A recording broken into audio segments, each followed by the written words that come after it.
अगर आज आपको पूरी ताकत मिल जाए, सेना, कानून और सत्ता, तो क्या आप उसे छोड़ पाएंगे?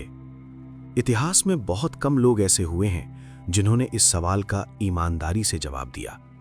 आज की ये कहानी किसी साधु की नहीं है और न ही किसी देवता की। ये कहानी है एक राजा की जिसने युद्ध जीता लेकिन फिर युद्ध छोड़ दिया।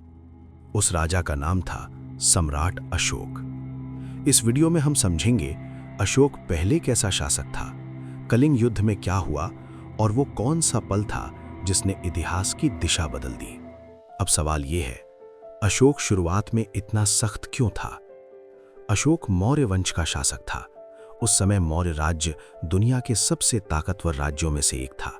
लेकिन सत्ता के साथ एक डर भी आता है, सत्ता खोने का डर। अशोक को बचपन से सिखाया गया था कि राजा को कभी कमजोर नहीं दिखना चाहिए। यही सोच उसे एक सख्त शासक बनाती है। इसी वजह से इतिहास में उसे चंड अशोक कहा गया।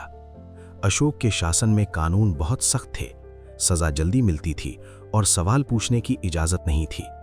अशोक मानता था अगर लोग डरेंगे तो व्यवस्था बनी रहेगी, लेकिन डर से बनी व्यवस्था लंबे समय तक नहीं चलती। अब बात करते हैं कलिंग की। कलिंग आज के ओडिशा इलाके में स्थित एक स्वतंत्र राज्य था। ये राज्य मौर्य साम्राज्य के बीच में था और झुकने को तैयार नहीं था। अशोक के लिए ये सिर्फ जमीन का मामला नहीं था, यह सवाल था सत्ता की इज्जत का।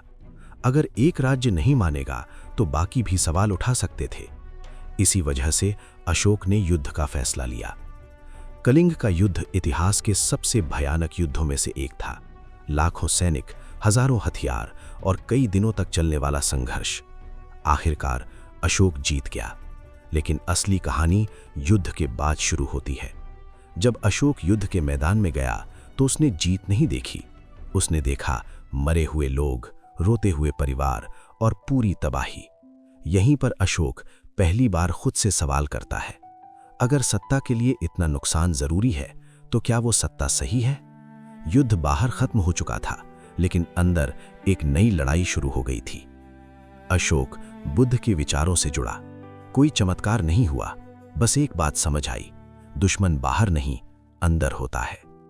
अशोक ने सत्ता नहीं छोड़ी, उसने सत्ता की सोच बदल दी। उसने युद्ध रोके और लोगों की सेवा शुरू की। अपने आदेश पत्थरों पर लिखवाए ताकि कोई झूठ न बोल सके।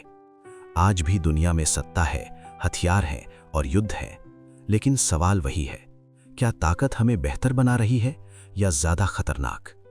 इतिहास में बहुत कम लोग ऐसे हुए जिन्होंने अपनी गलती मानी। सम्राट अशोक उनमें से एक था। उसने दुनिया नहीं बदली, उसने सोच बदली। और शायद आज भी सबसे बड़ा बदलाव यहीं से शुरू होता है।